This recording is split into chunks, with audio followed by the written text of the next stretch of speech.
On est à l'atelier aérien. Sophie, la directrice, a fait aménager le studio pour la pratique des sports aériens, la pole dance, le cerceau aérien et le hamac aérien. Elle donne également des cours de contorsion.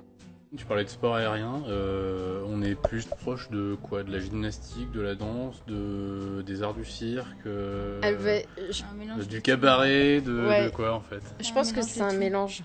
C'est un mélange de tout ça en fait, parce que ça a un côté circassien quand même. La gym aussi, parce que la pole s'en approche énormément hein, au niveau des conditions physiques.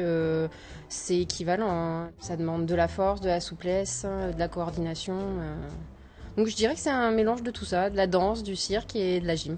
Une séance d'entraînement type, ça va ressembler à quoi? Généralement, on s'échauffe pendant 3/4 d'heure, on va dire. La pole, c'est quand même un sport qui est hyper traumatisant pour le corps. Donc c'est pour ça que c'est très important de bien s'échauffer et bien travailler son corps. C'est un sport qui fait mal. Ouais. Après, c'est aussi un sport où on est seul face à soi-même. Donc ce qui est bien, c'est que c'est aussi l'acceptation de soi, de son corps. Parce qu'on est obligé de travailler en brassière et en shorty. Donc il y a des filles qui ont n'importe quel physique et c'est ça qui est génial dans ce sport-là. Après, c'est de la volonté aussi parce qu'on est... Oui. C'est un sport qui, à un moment donné, on va progresser assez rapidement. Et après, ça va demander de travailler d'autres choses comme la souplesse et la force.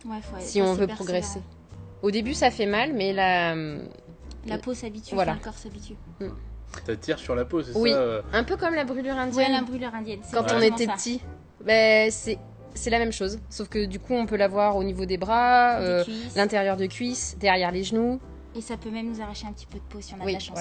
Parce qu'en fait le secret justement pour maintenir l'équilibre, pour se tenir sur la barre, c'est d'accrocher sur la peau quoi, en fait. Oui, c'est vraiment, c'est pour ça que d'ailleurs on est en tenue légère comme ça, brassière et short. Si on est en petite tenue, c'est pas pour le plaisir du spectateur, c'est parce qu'on a besoin d'être comme ça, parce que c'est l'accroche. Justement, ça, c'est peut-être un peu la question piège, mais c'est vrai que quand on connaît pas le pole dance, qu'on a un premier aperçu, on pense cabaret, au striptease à la rigueur.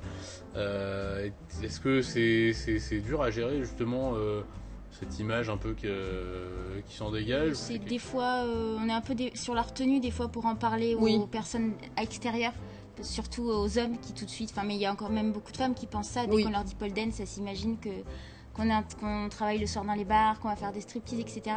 Et l'atelier aérien justement est là pour montrer que la pole dance c'est pas ça en fait, c'est une vraie discipline aérienne. Exactement. Et que c'est pas juste se trémousser autour d'une barre, c'est au-delà de ça.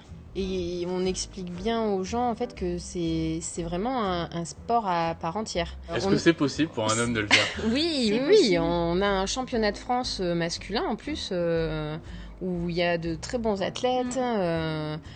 Mais à Limoges, malheureusement, on n'a pas réussi encore à les attirer. On a eu quelques hommes qui sont venus parce qu'on a eu fait des stages réservés aux hommes. Mais après, ils ont pas pu s'accrocher, ils sont pas revenus, c'était que ponctuel en fait. On communique pas aussi là-dessus et qu'au niveau national, on communique pas aussi sur le fait que les hommes puissent faire de la pole alors qu'ils ont des capacités physiques par rapport à nous. Enfin, faut le dire, au niveau des épaules et des bras. Je pense qu'ils pourraient faire des choses beaucoup plus facilement que nous. C'est impressionnant. Alors le fait de travailler en duo, ça va être ma dernière question justement, c'est à quoi de particulier? Ça fait longtemps que vous êtes en duo? On va dire minimum 3 ans. Ouais, au moins 3 ans, ouais. Et ça s'est fait naturellement en fait parce qu'on était dans les mêmes cours de pôle et vu qu'on a le même gabarit et à peu près les mêmes... Enfin on se complète on va dire au niveau de nos capacités physiques. C'est ça. On a des points forts mais différents. Et du coup, c'est vrai qu'on se complète bien là-dessus.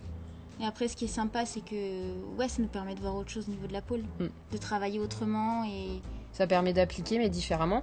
Et puis du coup, là, on n'est plus seul face à soi. Là, du coup, faut tenir la copine, faut pas la lâcher. C'est une autre pression, quoi. Ouais, c'est un autre challenge aussi. Ouais, c'est un autre challenge. Puis c'est quelque chose qui est pas... qui se fait pas beaucoup, on va dire, du moins à l'école. Donc c'est vrai que... on l'a développé toutes les deux et je pense que c'est notre challenge à toutes les deux en fait.